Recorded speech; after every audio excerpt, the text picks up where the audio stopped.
All right, good morning, everybody.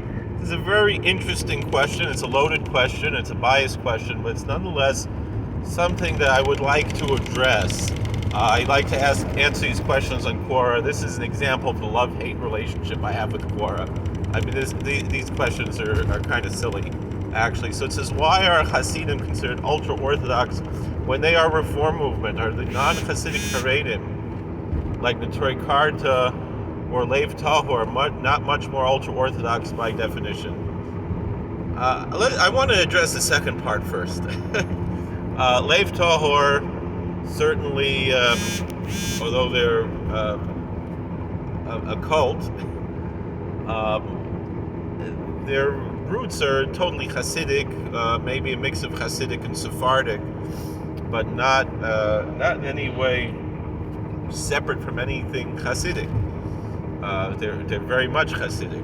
The Torah Karta includes both Hasidic and non-Hasidic. In general, in Jerusalem, the Torah Karta are non-Hasidic, and in America and Muncie, they tend to be more along the Hasidic line. But then, and as far as whether they're more ultra-Orthodox or less, both of these are fringe groups. And there are issues with both of these groups that would not really, you could make an argument that either of them are small R reform movements as opposed to anything else. Now, as far as Hasidism being a reform movement, I always say Hasidism is a revivalist movement, not a reformist movement. They weren't seeking reformation, they were seeking revival, mostly of things that were lost. What basically happened in the 1600s, when the debacle of the Shabtai Tzvi cult came about, which definitely was a cult, and a very dangerous cult, and a very destructive cult. What unfortunately happened was that the baby was thrown out with the bathwater. And so basically what Hasidic Judaism did was restore a lot of the things that were really mainstream Ashkenazic Judaism for the most part, also again mixed with some aspects of Sephardic Judaism, but it essentially did the it wasn't a reformist movement, it was a revivalist movement, and that's pretty much the answer. And yes, there should be another aspect that should be noted, that within what we would call the Hasidic world, there are different aspects. For the most part, the Ukrainian and Russian Hasidic communities, like Lubavitch, Skver, Karlin Stolin, I guess that would be Lithuanian technically, are much more traditionally what we would call Hasidic in the sense of the Baal Shem Tov, that they're followers of the Baal Shem Tov first and foremost, and the students of the Baal Shem Tov going on. Other groups, particularly the Hungarian groups, but also to a certain extent, in a different way, the Polish and Galicianer groups, but Galicianer have much more in common with the Hungarian in this aspect. But the Hungarians, most of all, really were not traditionally Hasidic. I mean, again, going back to what we were saying, the Hungarians really maintained the classical Ashkenazic traditions that were. So the Hungarian transition to Hasidism was very natural, because there really was very little difference between the Hungarian Ashkenazim and the Hungarian Hasidim.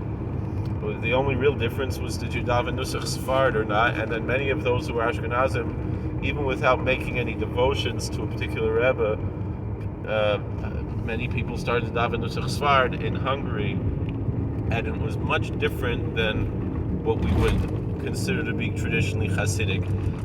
The the rabbis that you would call rabbis in the Hungarian communities, with really only, I can think of only two exceptions, were for the most part Rabbonim. They were the chief rabbi of the town, and they held the position of the chief rabbi of the town. That was traditional, meaning the idea of a Hasidic Rebbe giving blessings. In traditionally Ashkenazic tradition was that the chief rabbi of the town, if he was both a chief rabbi of Bezdin and the leader of the yeshiva, the Rosh Mesivta, the Ram, if he was both, he was Rosh Yeshiva and the Rav, he had the power to give blessing. This predates the Baal Shem Tov. And for the most part, with the exception of Reb Shaila Karastir and Reb Arla Roth, pretty much all of the Hungarian quote-unquote Rebbes were Rabbonim. They were Av Bezdin Baram. And so therefore, it was really nothing radical for them to, Satmar, Sigit, Kalev, all these different, and many other Rabbonim all throughout Hungary, all the different communities where you had the Hungarian Rabbonim, and so you have these different communities now. They really, for the most part, were just traditionally Ashkenazic, and the only and even conducting themselves, carrying a cane or dressing in a rabbinical fashion. It wasn't anything out of the ordinary there. This is what was traditional, and actually a lot of these things and a lot of these traditions were traditional in Germany going back before the change, where a lot of things changed in the community. And that's why you'll see a lot of classical Ashkenazic practices, such as reciting Yotzros and things, are maintained in the Hungarian tradition, maintaining in classical Ashkenazic tradition, where they've been abandoned in the Polish and Russian traditions, but maintained in the Hungarian and Galicianer traditions. And so if you want to see Hasidim as a movement, that you would see in Lubavitch and Square and Karl and Stalin, whereas groups like Satmar and the what we would call Satmar Gestimmt are much less Hasidic and much more just traditionally ultra-Orthodox and different than these radical groups that you're mentioning, like the Neturei Karta and the Lev Tahor, who are something a little bit different, even though they might have some overlap with certain issues. With Satmar, it's certainly Lev Tahor is much more of the radical Hasidism with the veneration of the Rebbe that goes to the level of almost worship and perhaps idolatry, which you don't see traditionally in the Hungarian communities. In Satmar, the Rebbe or the Rav is more of a figurehead, and the Torah is what's important, not him himself, although he and his job is to teach Torah, and that's what. And so in that way, I think really the traditional Hungarian, like Satmar, and the Galiciano, like Babov and Belz, this are much more traditional, and to a certain extent, Skver has maintained certain aspects of that, but mixed it with the Hasidic idea, with the